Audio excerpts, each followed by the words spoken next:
At 14 p.m. on January 26, 1945, Second Lieutenant Audie Leon Murphy, crouched in a shallow foxhole near Holtzwihr, France, watching 6 German panzer tanks emerge from the tree line 1,000 yards to his front.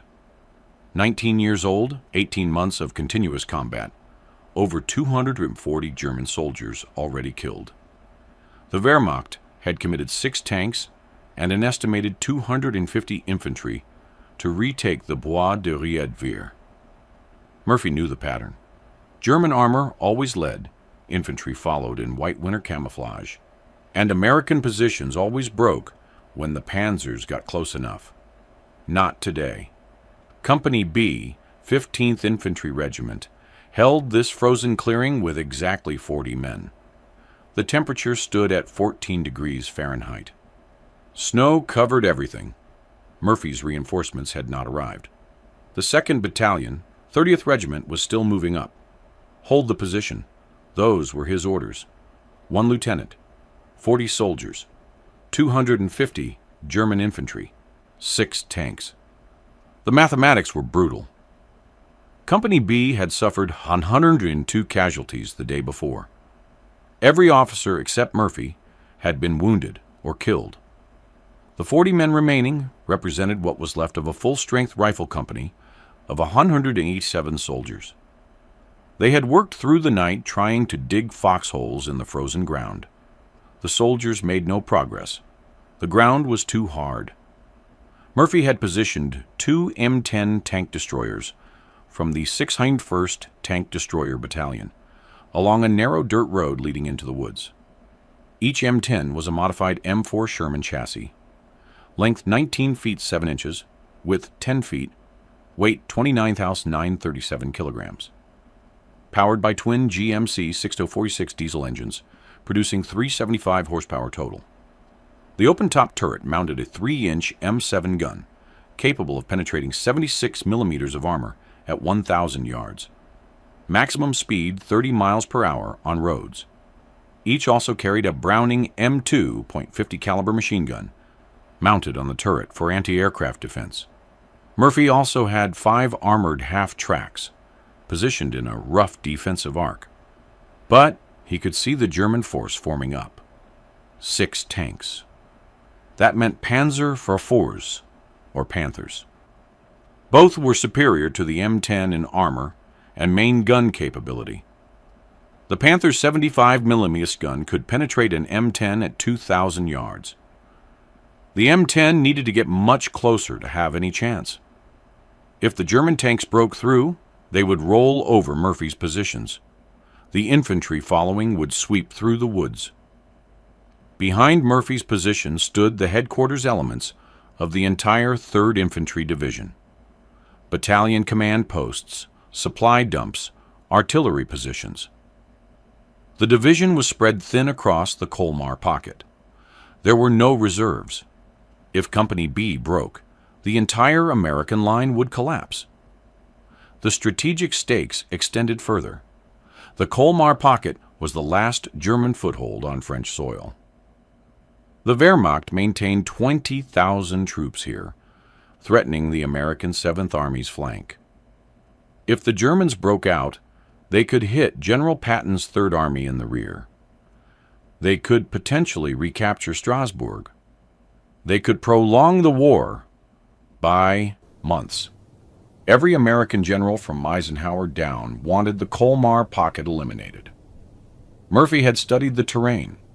The clearing ahead formed a natural killing zone. 400 yards wide, 600 yards deep. No cover. But his men were too few and too exposed. The German infantry wore white winter camouflage. Murphy's men wore standard olive drab uniforms. Dark targets against white snow. At 13:58, Murphy made a phone call to battalion headquarters. He requested the artillery concentration he had registered earlier. Fire mission able. Coordinates already calculated. The Fire Direction Center acknowledged. Batteries ready. Murphy had 8 105mm howitzers from the 3rd Division Artillery on call. Each gun could fire 10 rounds per minute. That meant 80 shells per minute. But only if Murphy could keep the phone line intact and provide accurate targeting information. The German artillery barrage started at 1400. Shells impacted across Murphy's positions. One shell hit the tree next to a machine gun nest. Splinters killed 2 soldiers instantly. Another shell struck the leftmost M10 tank destroyer. Direct hit. The vehicle erupted in flames. The crew bailed out, running for the woods. Murphy watched the 6 German tanks advancing. They moved slowly, deliberately. Infantry followed 50 yards behind in squad-sized groups. The Germans were confident. They had overwhelming firepower. They had numerical superiority. They had momentum. If you want to see how Murphy held off 250 German soldiers and 6 Panzer tanks with a 50 caliber machine gun on a burning tank destroyer, please hit that like button. It helps us share more forgotten stories. Subscribe if you haven't already. Murphy gave the order at 1402. His men would withdraw to defensive positions 150 yards back along the wood line. The clearing ahead would become a killing zone. But someone needed to stay forward and direct artillery fire. Someone needed to hold the phone line. Murphy remained at his command post, a shallow depression in the frozen ground. No real protection. The field telephone sat on a wooden ammunition crate. A single wire ran back 200 yards to the battalion communications trench. That wire was now the only connection to the artillery batteries. Murphy picked up the phone at 1403. Fire mission able. Execute. The Fire Direction Center responded immediately. 8 105mm guns fired in unison. The shells took 18 seconds to travel from gun positions to target area. Murphy counted. The first salvo impacted 600 yards ahead, right on the German assembly area. Smoke and snow erupted. He called adjustments. Drop 100, right 50. The German tanks kept advancing. Range 800 yards now. Their turrets traversed, searching for targets. Murphy's men had pulled back. The German tankers saw an empty American position. Murphy watched through binoculars. The German infantry followed close behind the tanks. Too close. Textbook combined arms doctrine. The infantry protected the tanks from close assault. The tanks provided mobile firepower for the infantry. The Wehrmacht had perfected this at the beginning of the war. They were using it again. In 1407, the German tanks reached 600 yards. Murphy could see their markings now. Panzer IV. 5 of them definitely Panzer IV-H models. Long-barreled 75mm guns. Frontal armor, 80mm. The 6th might be a Panther. Harder to tell in the snow and smoke. The burning M10 on Murphy's left sat 40 yards away. Still smoking. Still in danger of exploding completely if the ammunition cooked off. The crew had abandoned it. But Murphy saw something. The 50 caliber machine gun was still mounted on the turret. The ammunition boxes were still attached. The M2 Browning 50 caliber machine gun, length 65 inches, weight 84 pounds. Belt-fed, air-cooled, recoil-operated. Rate of fire 450 to 550 rounds per minute. Effective range 1 in 800 meters against personnel, 1,000 meters against light vehicles. Fed by disintegrating metal link belts. Each belt held 105 rounds. Standard ammunition mix included armor-piercing, tracer, and ball rounds. The German tanks reached 400 yards at 1409. Murphy made a decision. His command post position was collapsing. German tank fire had knocked out his second M10. The crew bailed out, running for the tree line. Small arms fire from German infantry cracked overhead. Murphy's field telephone still worked. The wire still connected to battalion. He grabbed the phone. He crawled toward the burning M10. The heat was intense, even at 10 yards. Black smoke poured from the engine compartment. Flames licked around the turret base. The vehicle could explode at any moment. Murphy climbed onto the rear deck at 1410. The .50 caliber sat on its pedestal mount, intact. Murphy swung it toward the advancing Germans. He checked the ammunition feed. One belt loaded, 105 rounds. 4 additional ammunition boxes sat in their storage racks. 420 more rounds.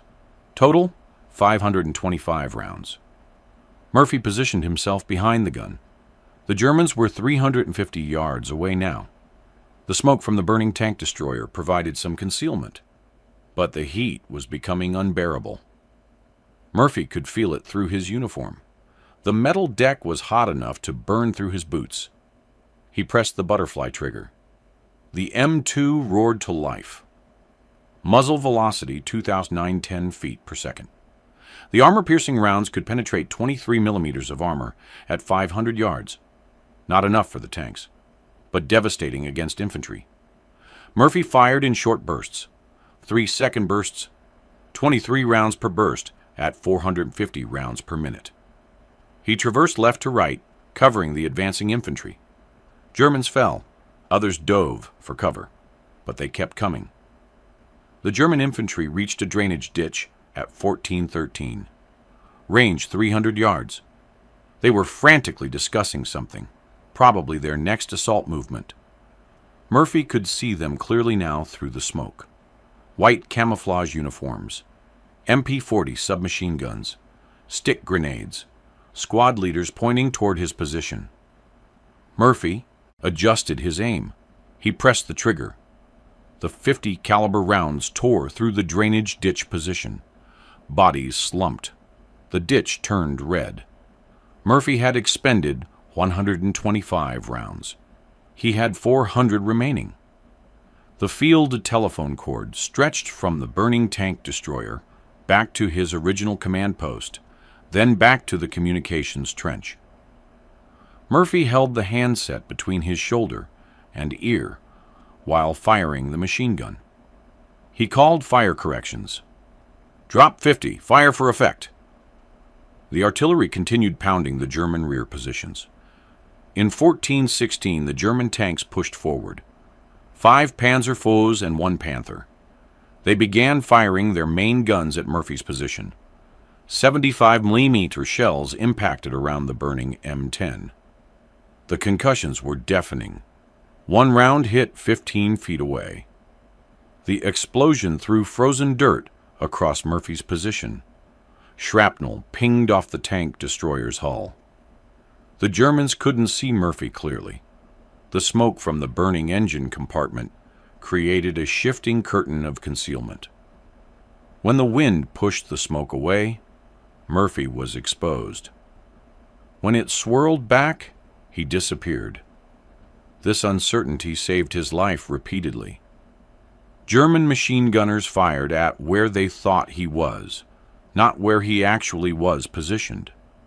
Murphy's legs began going numb from the cold and from maintaining his firing stance. The temperature remained 14 degrees. He had been standing on the burning tank destroyer for 6 minutes. 6 minutes of continuous exposure to enemy fire from 3 sides. Germans to the front. Germans flanking right. Germans trying to work around his left through a shallow draw. The ammunition counter on the M2 showed 280 rounds remaining at 1418. Murphy had fired 245 rounds in 8 minutes. Disciplined fire, short bursts. Each burst had a target. No wasted ammunition. A German squad attempted a flanking maneuver on Murphy's right at 1419. They emerged from a small fold in the terrain. Range 75 yards. Murphy traversed the .50 caliber and fired. 4-second burst.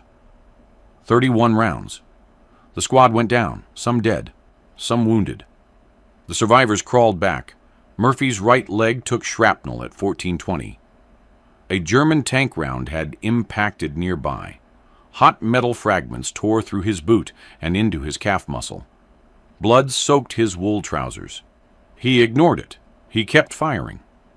The German tanks reached 200 yards at 14:21, point-blank range for their 75mm main guns.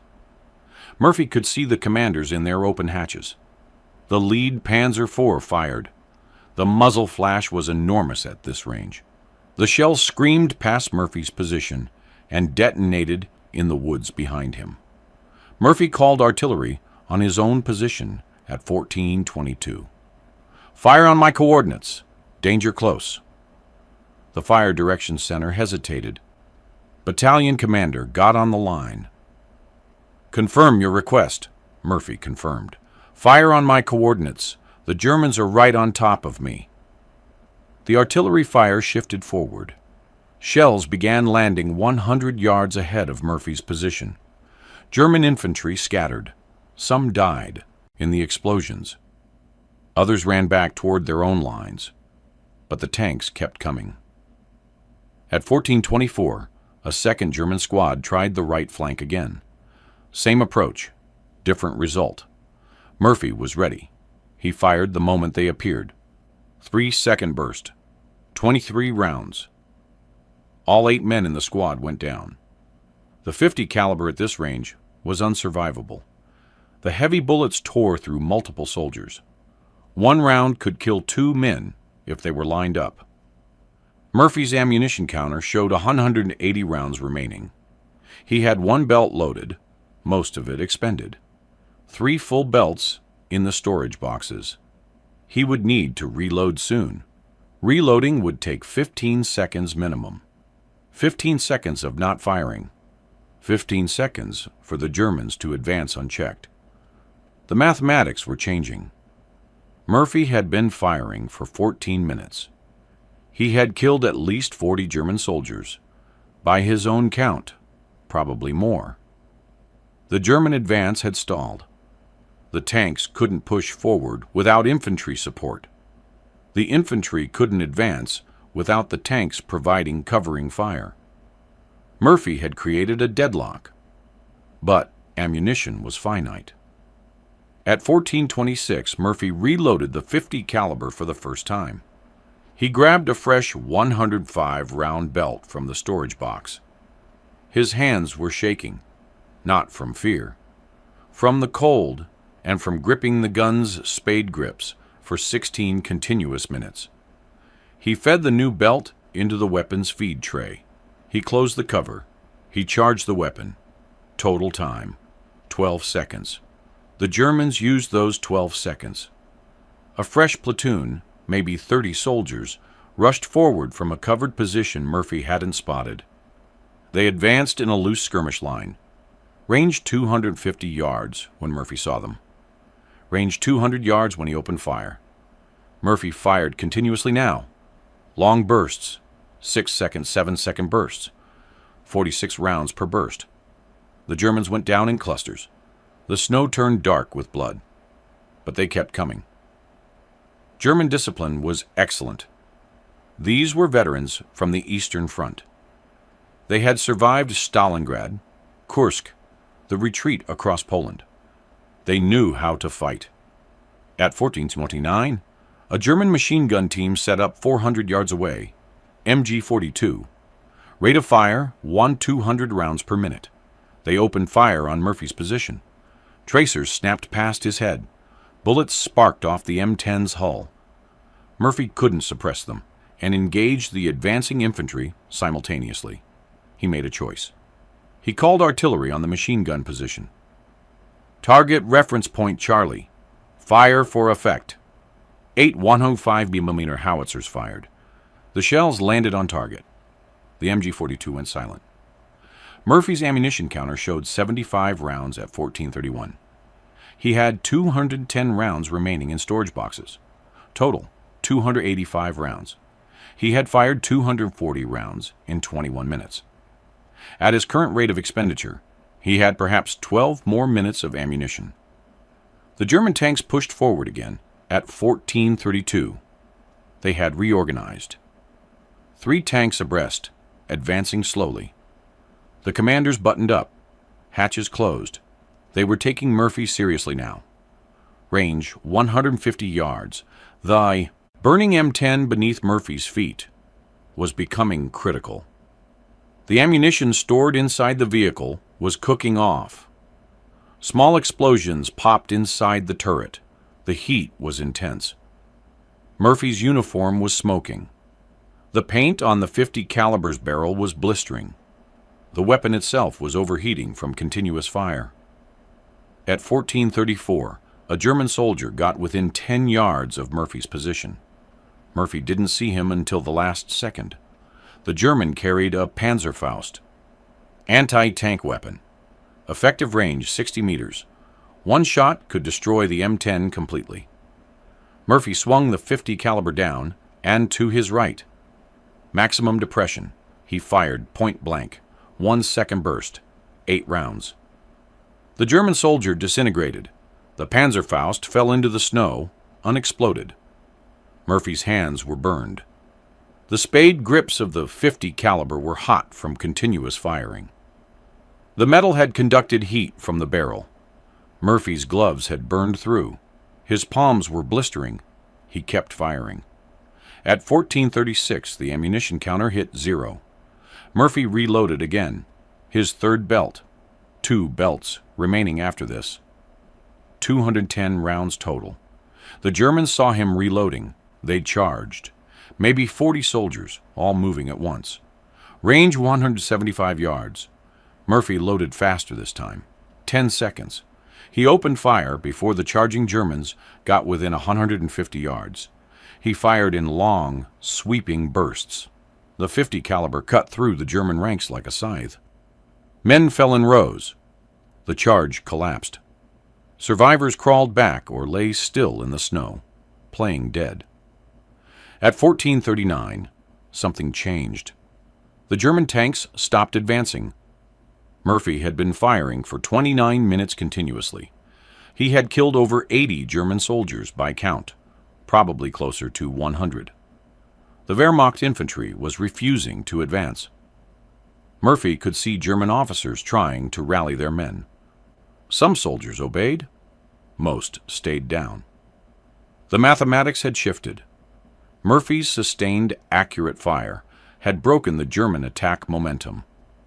The panzer commanders could see their infantry support disappearing. Tanks without infantry support were vulnerable. The Germans had learned this lesson in Russia. They weren't eager to push forward alone. Murphy's ammunition counter showed 55 rounds remaining at 14:41. He had 105 more rounds in the last belt. Total, 160 rounds. He had fired 365 rounds in 31 minutes. The .50 caliber barrel was glowing dull red at the muzzle. Smoke rose from the receiver. The weapon was on the verge of catastrophic failure from overheating, but Murphy kept firing. Short bursts now, 2-second bursts, conserving ammunition, keeping the Germans suppressed, preventing them from organizing another assault. At 14:43, the Germans made their final attempt. Every remaining soldier capable of fighting stood up simultaneously. Over 100 men. They charged across the entire front. No organization, no fire and movement. Just a desperate rush toward Murphy's position. Murphy loaded his final ammunition belt at 14:44. The last 105 rounds. He opened fire immediately. The .50 caliber hammered without pause. Murphy traversed from left to right, then back again. He fired where the Germans were thickest. Every burst knocked down multiple soldiers. The range closed. 150 yards, 125 yards, 100 yards. Germans were falling everywhere, but some kept coming. Murphy fired continuously. The barrel was white hot now. The wooden foregrip was smoking. Murphy couldn't touch it. He held only the spade grips, which were also burning through his destroyed gloves. At 14:26, Murphy's field telephone rang. Battalion commander on the line. "Murphy, get off that tank destroyer. It's going to explode. That's an order." Murphy ignored the order. He kept firing. The ammunition counter hit 50 rounds at 14:47. The German charge was faltering. Most of the attacking soldiers were down, dead, wounded, or taking cover. But small groups kept trying. 5 men here, 8 men there. Murphy engaged each group as they appeared. The German tanks finally withdrew at 14:48. All 6 panzers reversed course, backing toward the German lines. The panzer commanders had seen enough. Their infantry support was destroyed. The attack had failed. Continuing forward meant exposing their thinner rear and side armor to American anti-tank weapons. Murphy's ammunition counter hit 0 at 14:49. He had fired all 5.25 rounds. The .50 caliber barrel was glowing orange. The weapon was inoperable. Murphy climbed down from the burning tank destroyer at 14:50. The moment his boots hit the ground, the M10's internal ammunition storage detonated. The entire vehicle exploded upward. The turret flew 30 feet into the air. The hull split open. If Murphy had remained on the tank destroyer for 10 more seconds, he would have been vaporized. Murphy limped toward the American lines. His right leg was bleeding heavily from the shrapnel wound. His hands were burned. His face was black with smoke and powder residue. His uniform was scorched. He had been standing on a burning tank destroyer for 40 minutes, exposed to enemy fire from 3 directions, firing continuously with a heavy machine gun. American soldiers emerged from the tree line at 14:52. They had watched the entire engagement. They couldn't believe Murphy was alive. Sergeant Elmer Brawley reached Murphy first. "Sir, you need a medic." Murphy shook his head. "Get ready. They might come again." But the Germans didn't come again. Murphy's one-man stand had broken their attack completely. The Wehrmacht withdrew to their starting positions. The clearing fell silent except for the moaning of wounded German soldiers, scattered across 400 yards of frozen ground.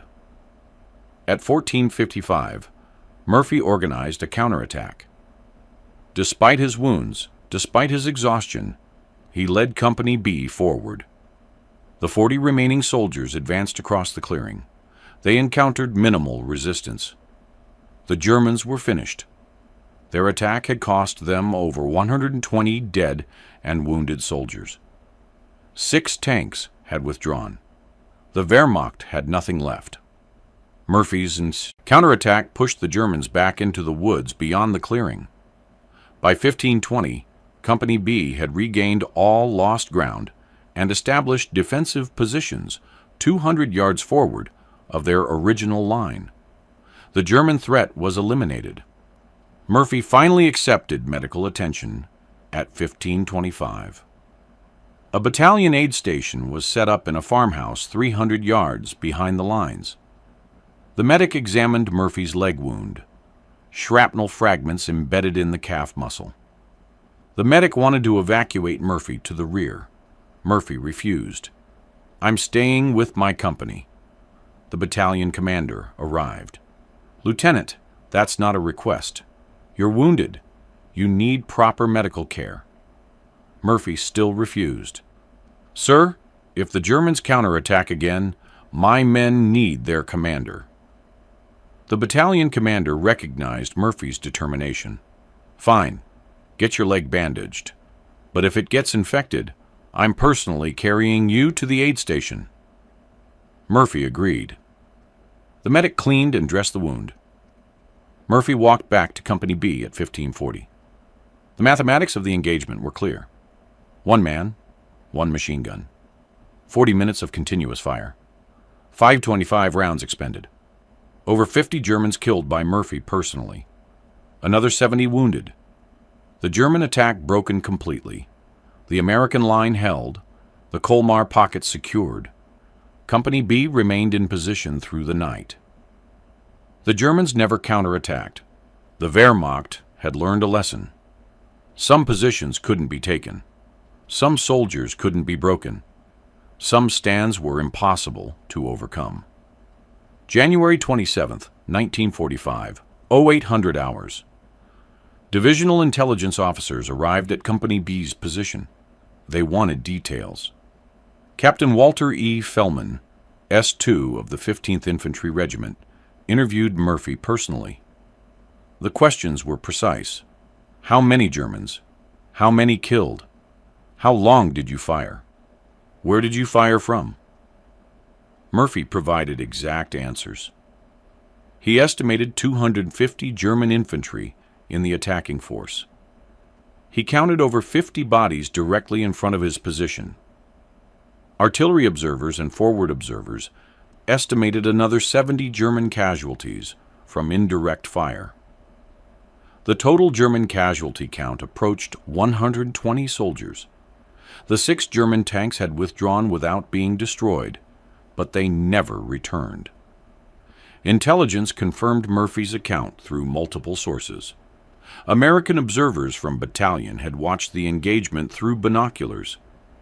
Artillery forward observers had observed the entire action while calling fire missions. Other soldiers from Company B provided corroborating testimony. Every account matched. The destroyed M10 tank destroyer was examined at 1,000 hours. Ordnance specialists from the 601st Tank Destroyer Battalion assessed the damage. The vehicle was a total loss. The engine compartment had burned completely. The ammunition had detonated. The turret was destroyed. But remarkably, the .50 caliber machine gun mount was still attached. The weapon itself had survived, though the barrel was warped from overheating. Ballistics. Experts examined the weapon. The barrel showed extreme thermal stress. The rifling was partially melted. The receiver showed signs of metal fatigue. The weapon had fired well beyond its designed operational limits. A standard M2 Browning could sustain fire at 40 rounds per minute indefinitely. Murphy had averaged 13 rounds per minute for 40 minutes, but in bursts that reached 450 rounds per minute. The weapon should have failed. It didn't. At 12 onerous hours, General Alexander Patch, commanding the 7th Army, visited Murphy's position. Patch wanted to see the battlefield personally. He walked across the clearing with Murphy. German bodies still lay in the snow. American graves registration teams were working to collect the dead. Patch stopped at the burned M10. He examined the machine gun mount. He asked Murphy one question. Why didn't you pull back with your men? Murphy's answer was simple. Someone had to stay and direct artillery fire, sir, and someone had to keep the Germans off my men while they withdrew. Patch recommended Murphy for the Medal of Honor on January 28th. The recommendation moved through channels with unusual speed. Murphy had already received the Distinguished Service Cross, 2 Silver Stars, 2 Bronze Stars, and 3 Purple Hearts.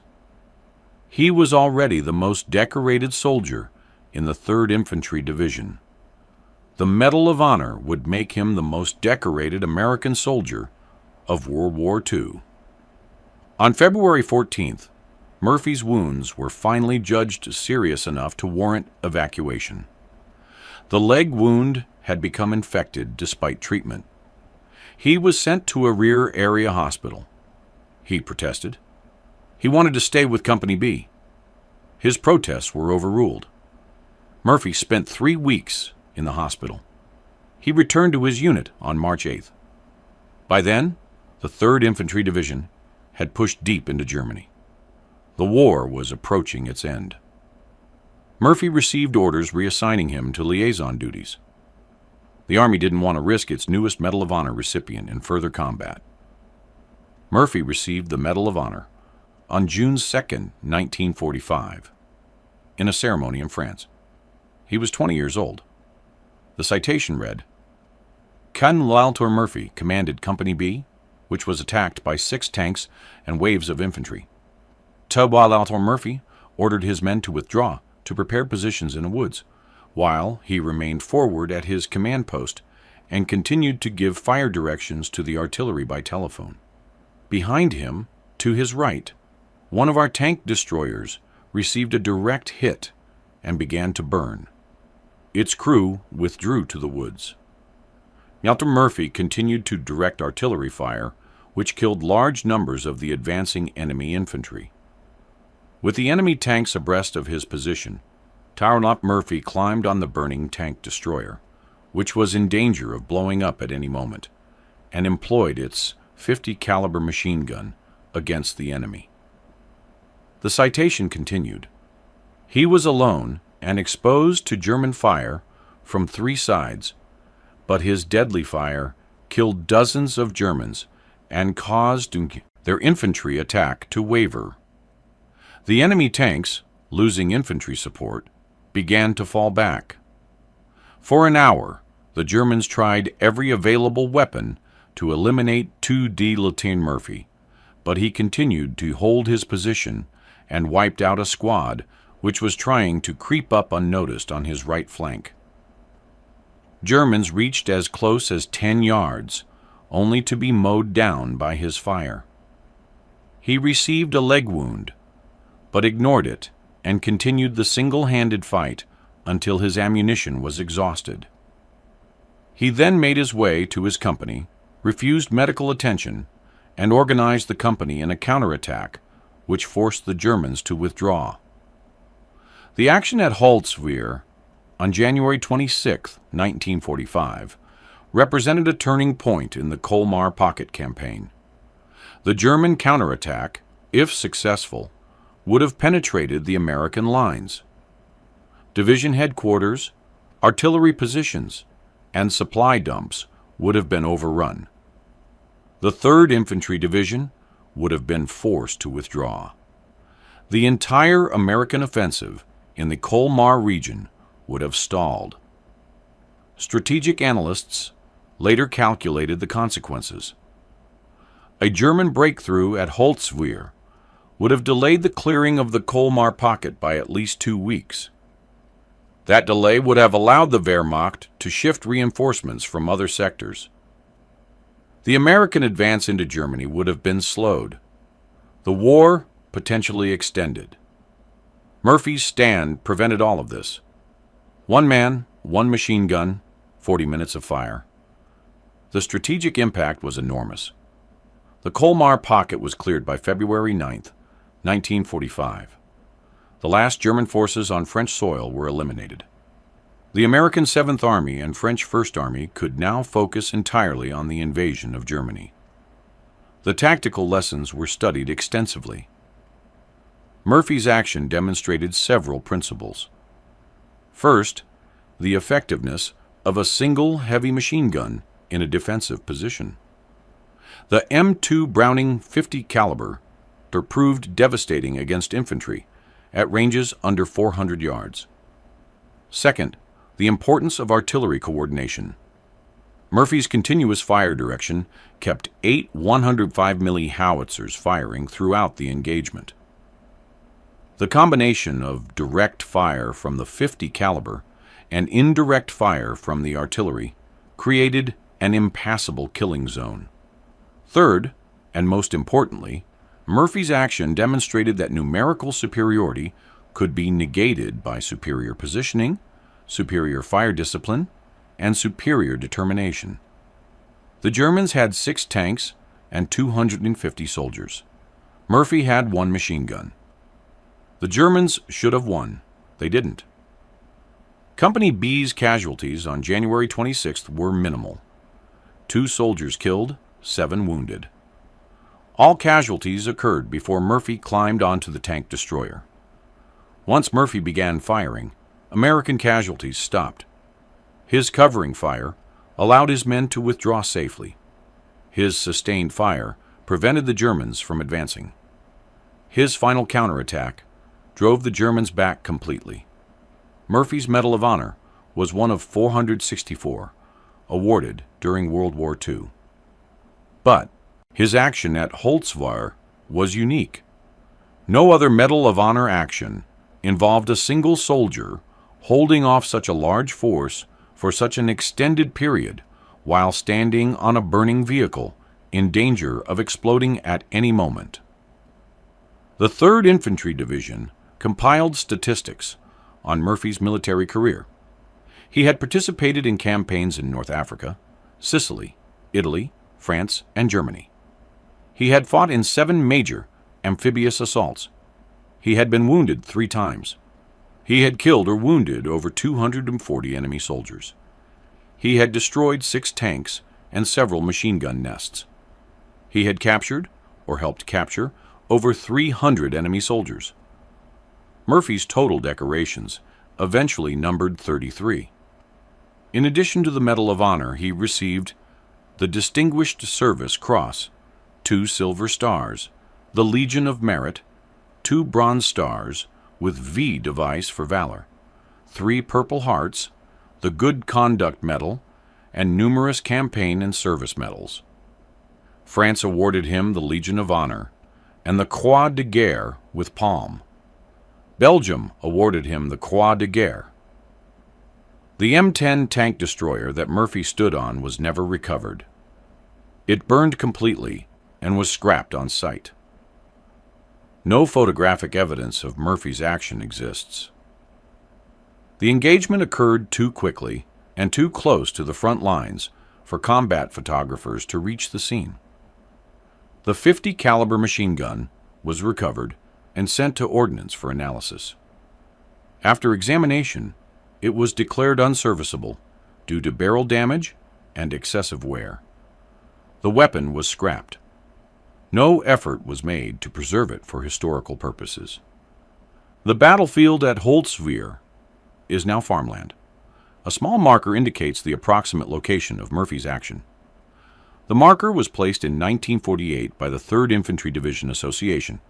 It reads, "Near this spot, on January 26, 1945, 2nd Lieutenant Audie L. Murphy, Company B, 15th Infantry Regiment, 3rd Infantry Division, United States Army, held off an attack by 6 German tanks and 250 infantry, killing or wounding more than 50 enemy soldiers. For this action, he was awarded the Medal of Honor." Murphy's story became widely known after the war. Life magazine featured him on its cover in July 1945. The headline read, "Most Decorated Soldier." James Cagney saw the cover and invited Murphy to Hollywood. Murphy initially resisted. He had no interest in becoming an actor, but he needed money. His family in Texas was struggling financially. Murphy's acting career lasted from 1948 to 1969. He appeared in 44 films, mostly westerns. His most successful film was To Hell and Back, 1955, based on his autobiography. Murphy played himself in the film.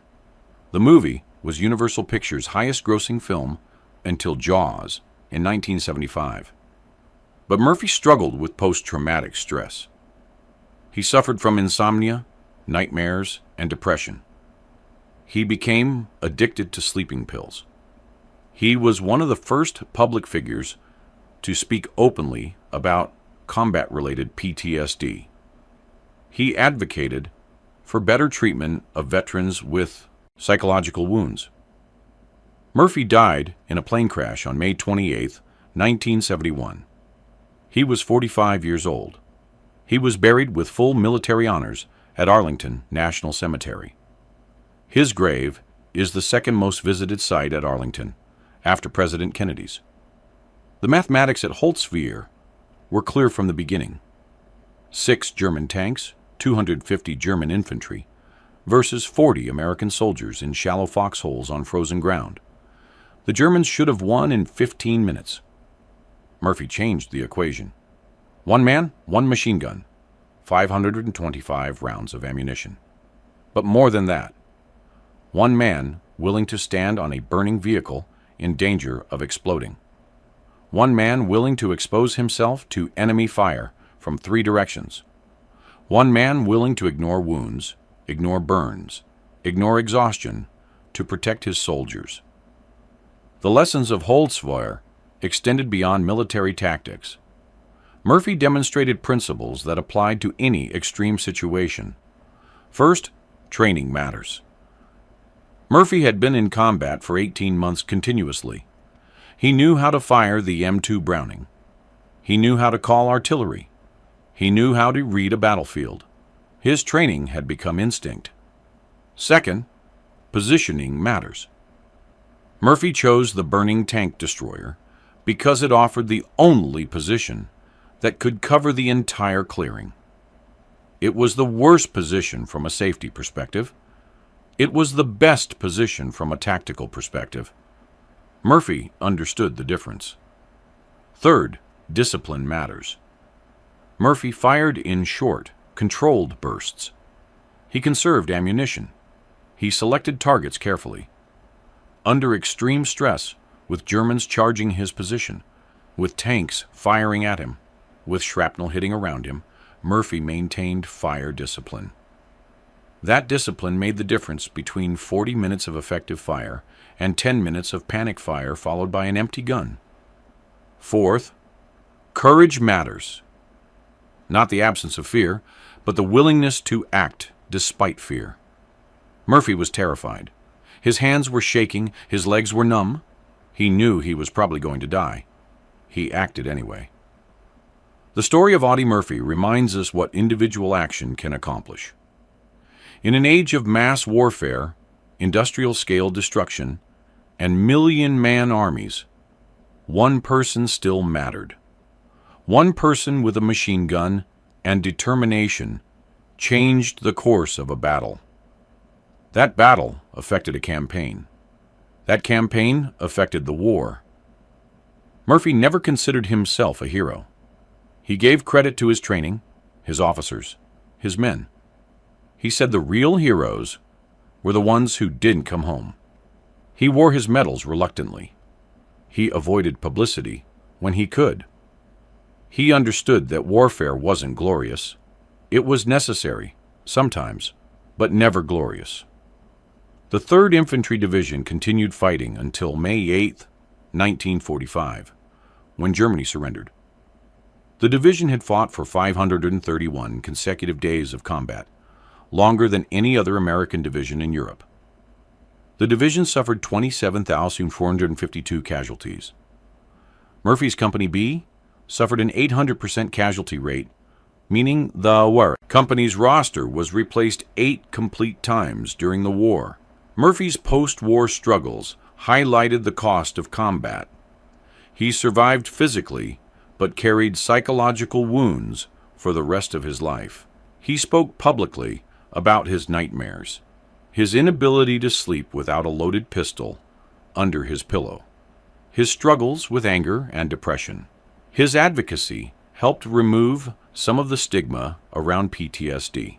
The M2 Browning .50 caliber machine gun that Murphy used at Holtzwihr continued service in some form for decades. The basic design, created by John Moses Browning in 1921, remained in service into the 21st century. American forces used .50 caliber machine guns in Korea, Vietnam, Iraq, and Afghanistan. The weapon Murphy fired in 1945 was mechanically identical to weapons being fired 70 years later. The 3rd Infantry Division continues to serve. Based at Fort Stewart, Georgia, the division deployed to Iraq in 2003 and participated in combat operations there and in Afghanistan. The division maintains Murphy's memory. A building at Fort Stewart is named in his honor. His Medal of Honor and other decorations are displayed in the Division Museum. If this story moved you the way it moved us, do me a favor. Hit that like button. Every single like tells YouTube to show this story to more people. Hit subscribe and turn on notifications. We're rescuing forgotten stories from dusty archives every single week. Drop a comment right now and tell us where you're watching from. Are you watching from the United States, United Kingdom, Canada, Australia? Tell us your location. Tell us if someone in your family served. Share this video with someone who needs to hear this story. You're not just a viewer. You're part of keeping these memories alive. Thank you for watching, and thank you for making sure Audie Leon Murphy doesn't disappear into silence.